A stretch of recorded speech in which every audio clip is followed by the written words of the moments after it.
So today we have a pretty interesting topic. So we're going to be talking about when the nest is emptying out. When the babies are flying away. Yeah. So tell us about your experience and some things you've learned over the years. Yeah. Yeah. So, and I just want to correct you a little bit. You do have I have one. Yes. I have two more. You are transitioning slowly with yours leaving the nest. And I did too, honestly. Mine were 4 years apart. So mine was a slow burn too, which definitely helps, I would say. Right. Different for someone with triplets or something. Yeah. That like it's all at once and your house is full and then they're gone at the same time. Or a lot of people, you know, they stair step them. So those Irish twins, they're 1 year apart or whatever. Those are my last two. So yeah. Are they Irish twins? Like 19 months apart. But still pretty close. Okay. Yeah. So it is different. I will tell you, there is a lot of grieving, a sense of loss. You feel like, who am I now? Yeah. And what is the rest of my life going to look like? Right. There are all these temptations to like overschedule yourself. Yes. Or even continue to try to be that role, that hyper parent. Right. With them away. You're still trying to control their experiences. Yes. So there's the temptation to do that. And for me, I think the initial temptation to do that was really more about avoiding the reality of now it's just me and my husband. Okay, yes. Because if I could just prolong that reality as long as possible and still stay as rooted in their lives as I could, I didn't have to face the music of like, what is the rest of my life going to look like? Right. It's kind of, like a busy work thing. Like if somebody knows they need to clean out a closet, but then they're like, oh, you know what I really should do? I need to run this errand. I need to empty the fridge. All the things distracting from the cleaning out of the closet. 100%. It's a form of avoidance, right? Yes, totally. So, yeah. So you get to this place where you feel like your nest is empty because your kids got their wings. But guess what? So did you. Yeah. You got your wings too. And it took me a little longer than I think it should have to have got, or I wanted it to. I mean, avoid the shoulds of longer than I wanted it to get to that place. But one thing I will say that I did that I'd highly recommend to the moms out there who are finding themselves in the same place is I was very purposeful about letting myself sit in the liminal space. In that space in between, before you know who you're going to be once you start to fly, and you're adapting to your nest being empty. And it's just this quiet time. It's just this period of time where your friends haven't really caught on yet, the ones without their kids, or maybe they still have kids at home. So you're kind of flying solo. Mm-hmm. And you don't know what is the next thing I'm interested in because you've let's face it, you've put yourself on the back burner. You've put the things, and maybe you've even forgotten, and in my case, I had the things I even enjoyed doing before I got into this heavy time, that middle period of really that intense parenting. Because you're navigating parenting kids with sports and schedules and school events and your husband, your spouse, and in many cases, a career. And there's very little time. And maybe even, in my case, aging parent. And there's very little time for you in all of that. Right. You're just carving out, maybe if you're lucky, a few days a year that are all about you. And now you're looking at more days about you than aren't. And you don't know how to fill them. You don't know what that's going to look like. Yes. So for me, what I really appreciated was that during that liminal time, I didn't rush to fill that time. Okay. I didn't rush to say, well, I'm going to go start volunteering now, or I'm going to go join my mom's bunko group, even though I was invited. Or, I didn't say no, but I also just said I'm in a holding pattern. That's good. And I just want to sit with myself and figure out, what do I want this to look like while I'm sad, while I'm also sad? I like that you leaned into that pause.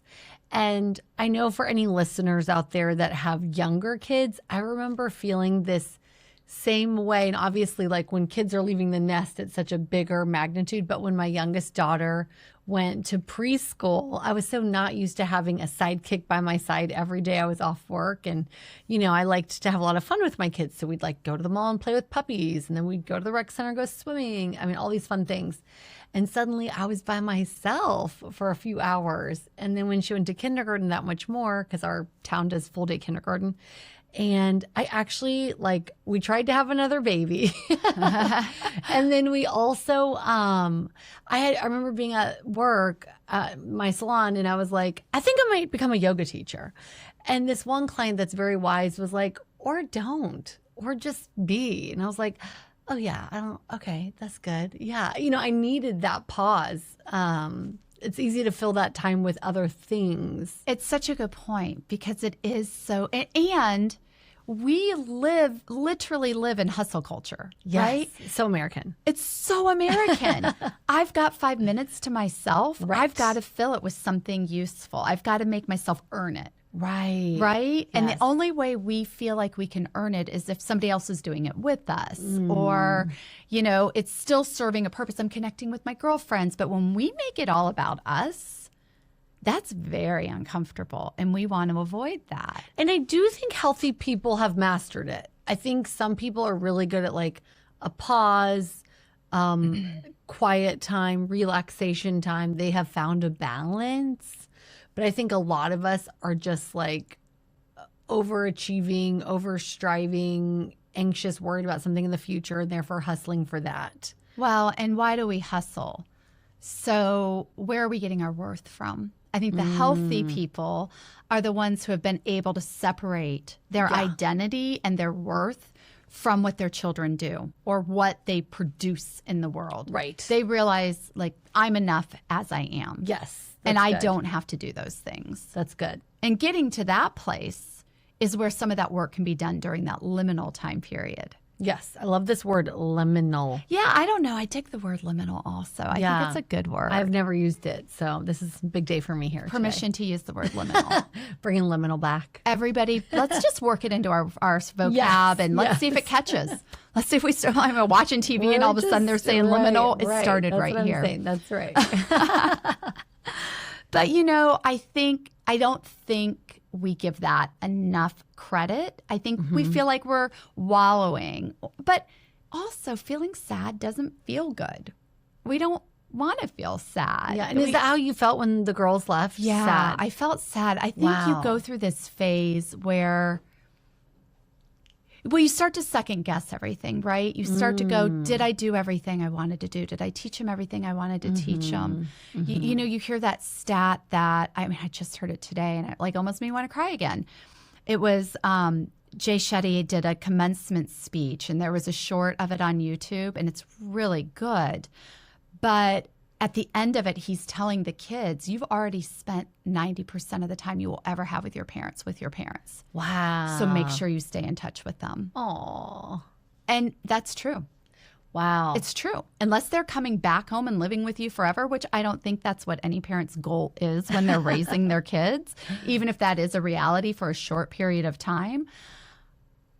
You feel that. You feel that loss. And you think, I am no longer the biggest influence in their life. Sure.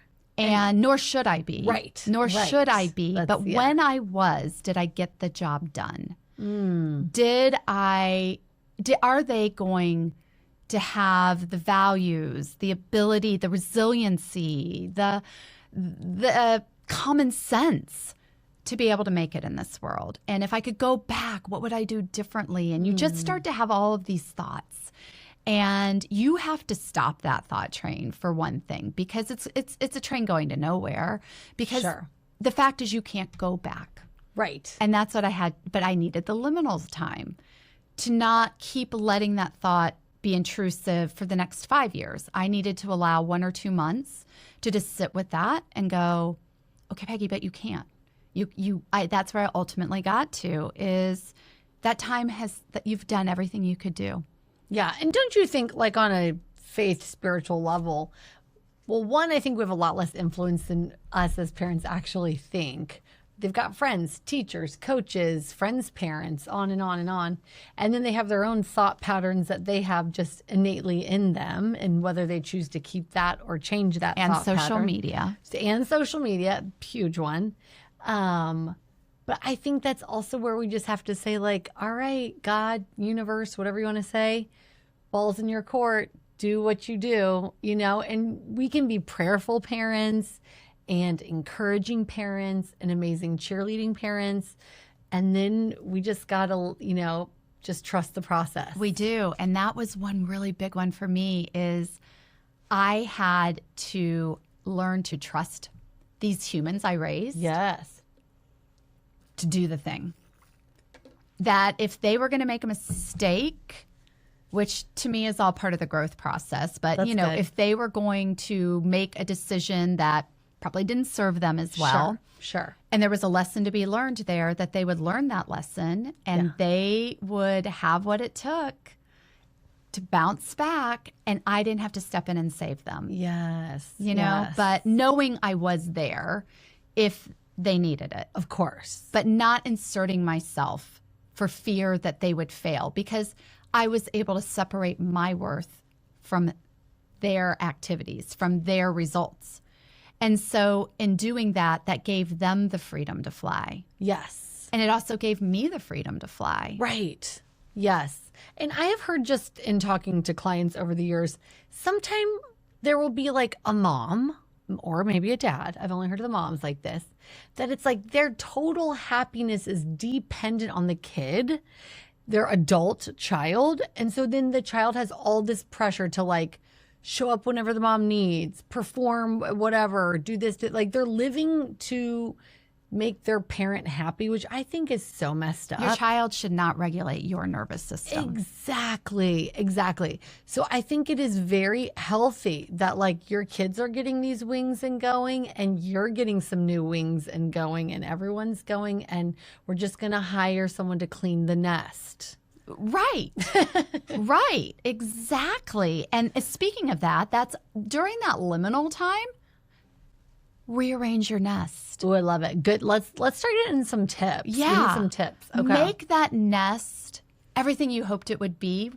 Now that there aren't shoes and backpacks and clothes, you're literally no longer tripping all over things. What about or like finding half-drink Sprites? water bottles? I was just about to say water bottles, but guess what? When they come home, you're going to have it all over again, and you're going to be like, I can't wait till you leave. Trust me on this one.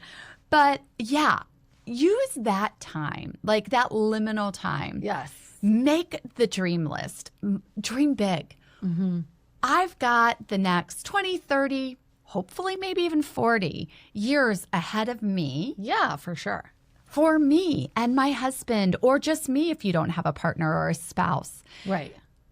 What do I want it to look like?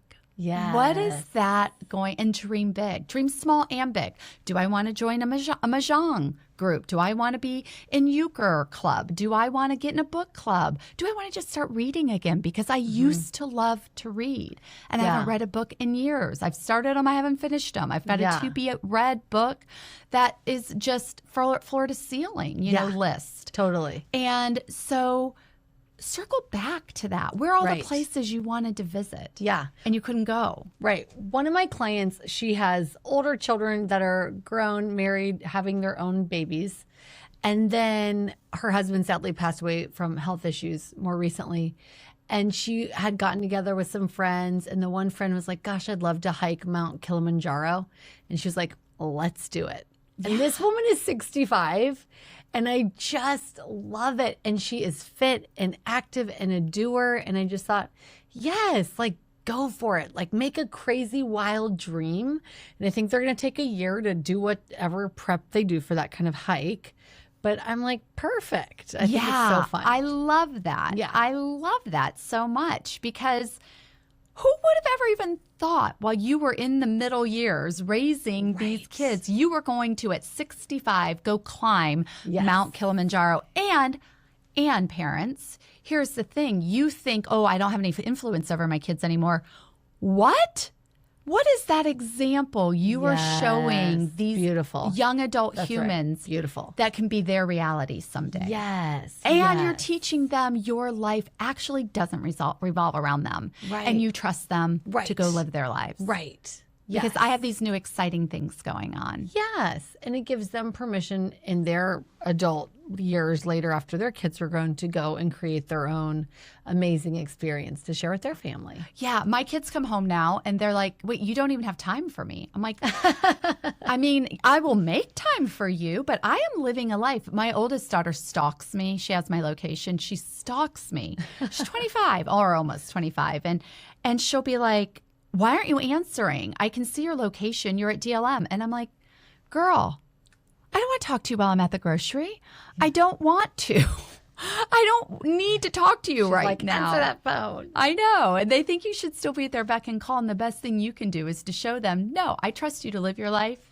Yes. And I'm out here living mine. Right. Yeah. Let me Right. do that. Let Yes. me have my life now. Yeah. It's mine. Yes. I'll never forget this hilarious story. Someone I'm close to had just gone through a breakup and called her brother and was like crying on the phone and just like so heartbroken about this breakup. And he answered the phone. He's talking to her for a second. He goes, now listen, I just ordered a cheeseburger and they forgot the cheese. So I've got the bigger problem right now. I'll call you back.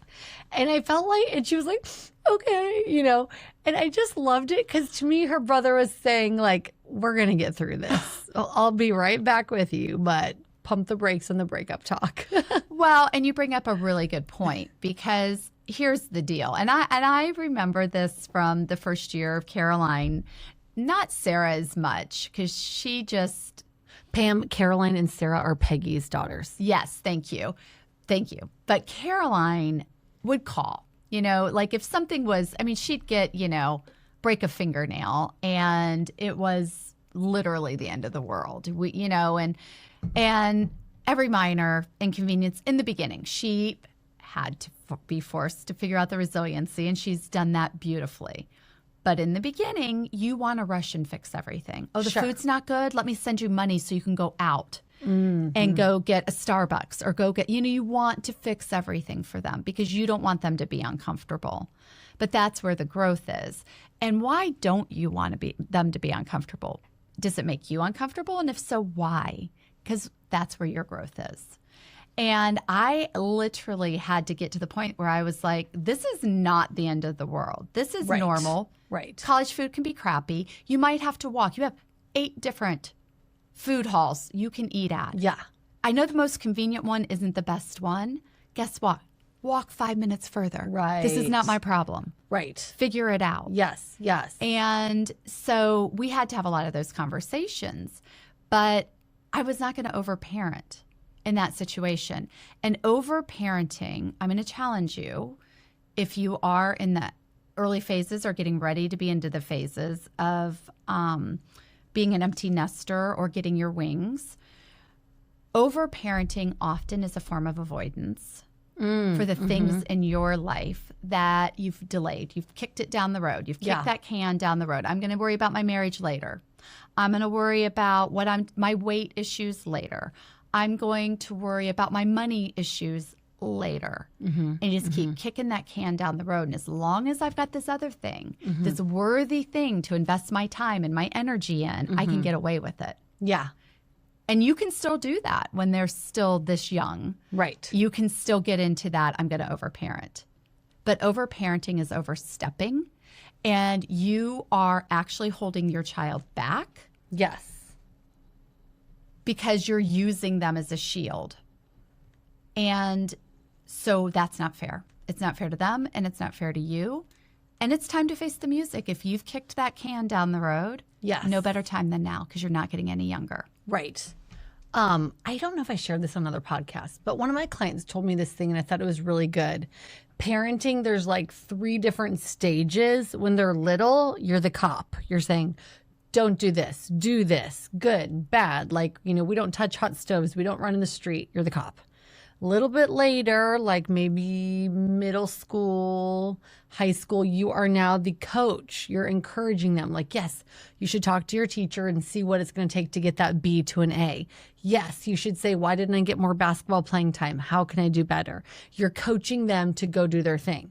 And then after they're out of the nest, you are the consultant. You only go to them with advice or counsel if they have come to you requesting it. Asking you directly for it. For sure. You know, it's interesting. We were just at a tennis tournament. Caroline, my youngest, plays tennis at the University of Connecticut. And so they had their biggest championships, and there was a freshman on the team. And so there were quite a few freshmen at this tournament, and there were a lot more parents than there have been in years past. Fascinating. It was interesting. So anyway, they were probably, you know, it was because they were less international. That's why there was more. Oh, yeah. U.S. More U.S. Oh, interesting. Which I just made that connection just now. But anyway, I'm sitting watching these parents, and sometimes shoulder to shoulder because it was hot and we were all fighting for shade. It was down in South Carolina. And so I'm sitting there and I'm hearing these parents while their child is on the court on closest to the parent coaching them. The parents are coaching them? The parents are coaching their college athlete who has 3 coaches. Yes. Right? Like they don't need you. And got a scholarship to go to school. Because they presumably know how to play this game, right? It's not their first rodeo. So one of them got so frustrated with her father that she yelled at her father from the court. Oh, no. I don't need you to coach me. I have a coach for a reason. Ooh. Ooh. How did he take it? He shut up. Good. He was embarrassed. You could tell. He needed that. And I mean, it's against the rules, first of all, for that to be happening. Sure. And she like yelled and called it out. Yes. And all the other parents just sort of like acted like, doo-doo-doo, we didn't hear it or whatever to not embarrass him. But good for her. Right. But isn't that a metaphor for what we're doing when we overparent our kids? Yes. They have teachers. They have advisors. They've got bosses. Yeah. They've got bosses. They've got those people guiding them now. Right. It's out of your hands. Right. Totally. Be there and support them. Yes. She didn't ask, Dad, what do I need to do here? Yes. She didn't ask. Yeah. And he was inserting. He did because he's done it for years. He was still being a coach when he needed to be a consultant. He just needed to be a parent. Exactly. He just needed to sit there and clap when she did well. Yeah. Yeah. And give her a thumbs up and encouragement when she was struggling. Right. And at the end of that match, if she came to Dad and said, hey, what do you think I could have done differently? If she seeked his advice. Then he could have shared that would it. hit so different. Exactly. Yeah. And instead it created a wedge, right? She wants to avoid him. She's yelling at him. She's embarrassing him. Yes.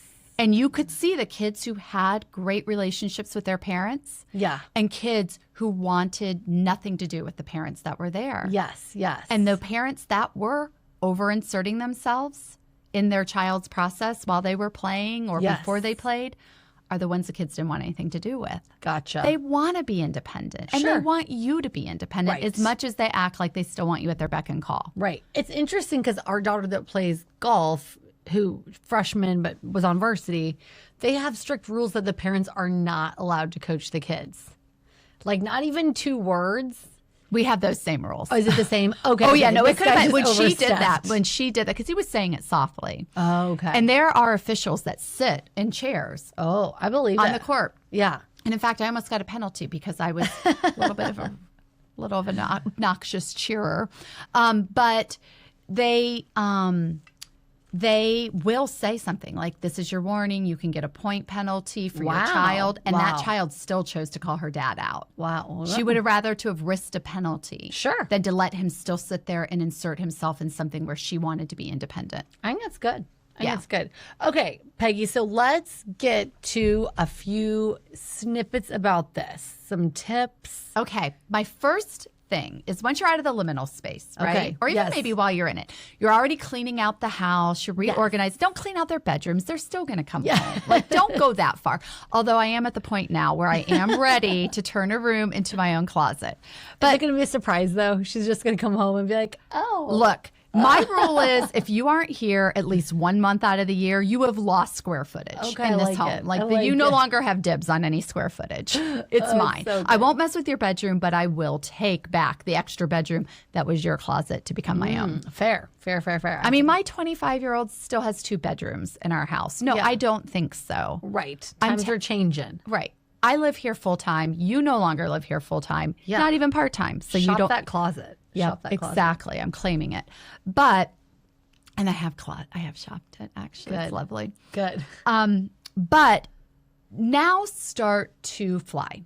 Start to celebrate your success. You've launched your humans out of the nest. You did the near impossible. Yes. Right? You don't think when you are in the middle of it, it is ever going to happen, that these kids are ever going to make it. They're ever going to be able to function without you. And guess what? They are. And that is no small testament to you, Mom. Yeah. So go celebrate. Just like when they graduated, you had the big party or you had the big dinner, you took the big trip. Okay, you graduated too. Right. You are now moving on to the reward phase of life. Right. I love that. Start celebrating. Get your nails done. Get a massage. Go get a facial. Take the trip. Get your girlfriends together. Go commiserate together. And, go down to an all-inclusive and be like, we couldn't have done this if our kids were home. Right. And enjoy it. Yeah. The next thing I would say is start trying new things. Maybe you've forgotten what you like. Or maybe your tastes have shifted and you no longer like the things you used to like, because maybe what you used to like was techno clubs back when. And okay, I'm not necessarily going to do that now. I mean, I have, but I'm not going to do that on a regular basis. So maybe I like watercoloring. I don't know. I'm going to try it. Right. Maybe I got into diamond art for a while. Yes. Sarah still has it in her apartment. I did some beautiful work, you guys. It's great. But, do that. Could be anything. Could be like bowling, taking outdoor walks. Yes, it could be anything. A new fitness routine. You guys want to try yoga? Try yoga. Yeah. And it's amazing now, like a lot of these things you're saying are like there's an expense to it. And I know if your kids are in college and you're helping financially make that dream happen, it's still a very expensive time in life. You're still paying for cell phones and college and food, probably, and insurance and all the things.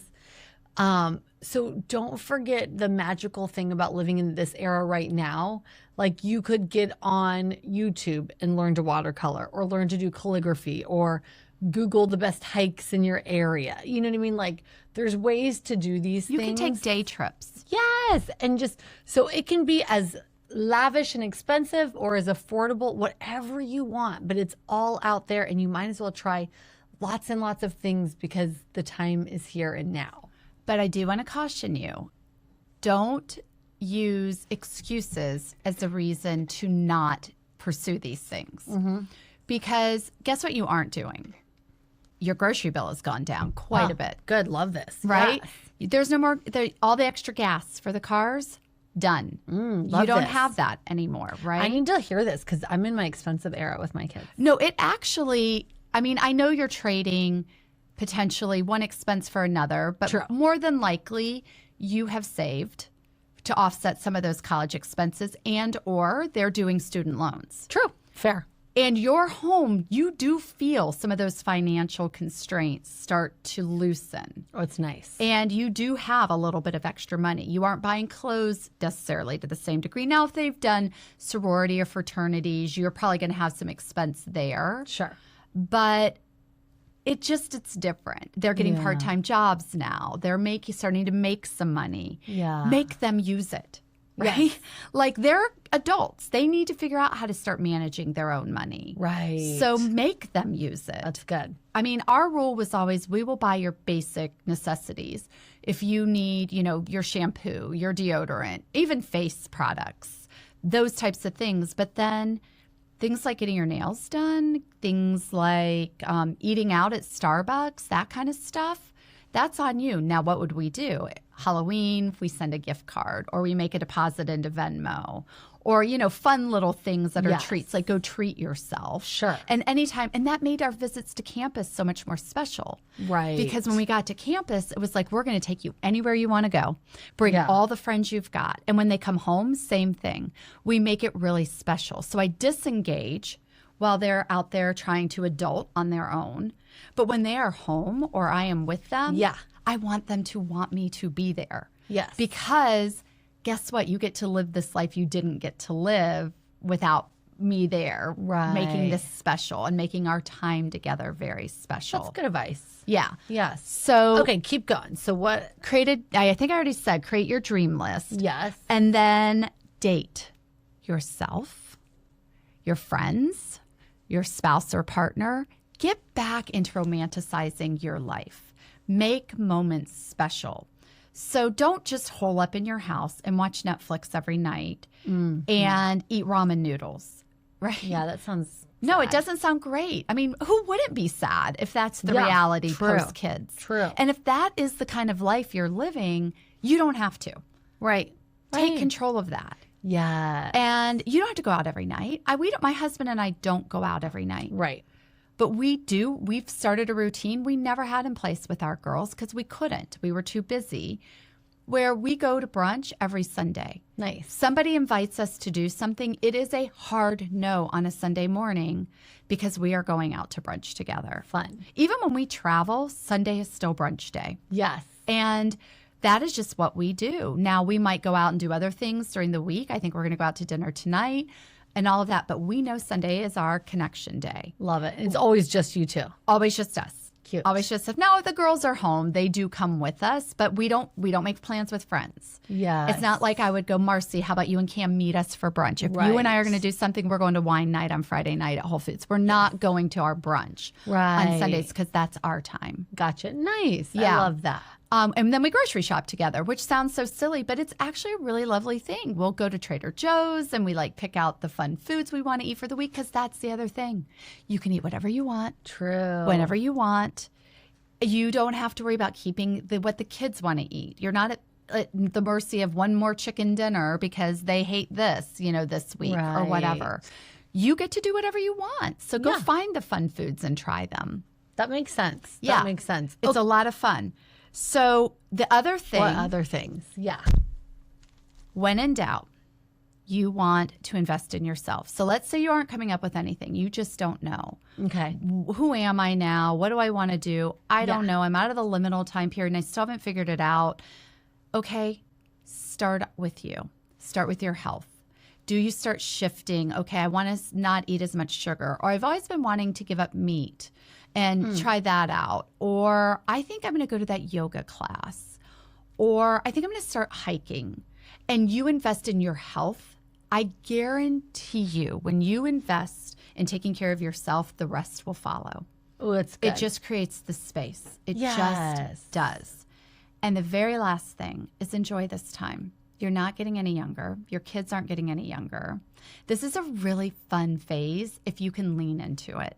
Right. Watching them experience the world Yes. and seeing that through their eyes and letting them have that. And I think it's okay to feel a mix of emotions, like sad that really fun, long chapter of raising children from birth on is kind of coming to we're turning a different chapter page over. They're obviously still in your life in a lot of ways, but also excited for their future and your future, both.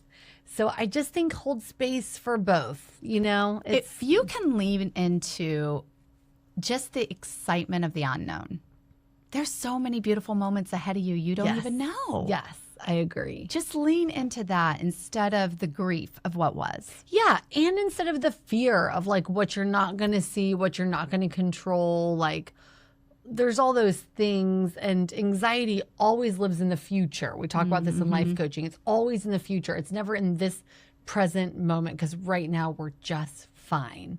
And if something scary happens in the future, you will handle it. But you might as well give as much airtime and space to all the good things that can come, all the positive moments, all the amazing moments. If you're going to spend a little time being anxious and worried, fine, but then give this other happy, light, joyful energy, give that airtime as well. Exactly, because guess what? That future is coming with or without you. Yes. And you can make it miserable or you can make it amazing, but it's coming. That future is out there. Yes. You can't control any of it, even though you think you can. And the more you try to hold on to it, the more you're going to be that dad that's creating that distance between himself and his daughter. And she doesn't want to be around him because she's overcoaching. Don't overcoach. Right. If you're going to overcoach anybody, turn that energy onto yourself Yes. and start to work on you. Yeah, I think it's really good advice. Stop living through your kids. It's done. It's essentially done. Yeah, I think that's really good. All right. Yeah. All right, you've got this. You got this. All right, that's our shift for today. Go live, laugh, and do one bold thing before the next episode drops.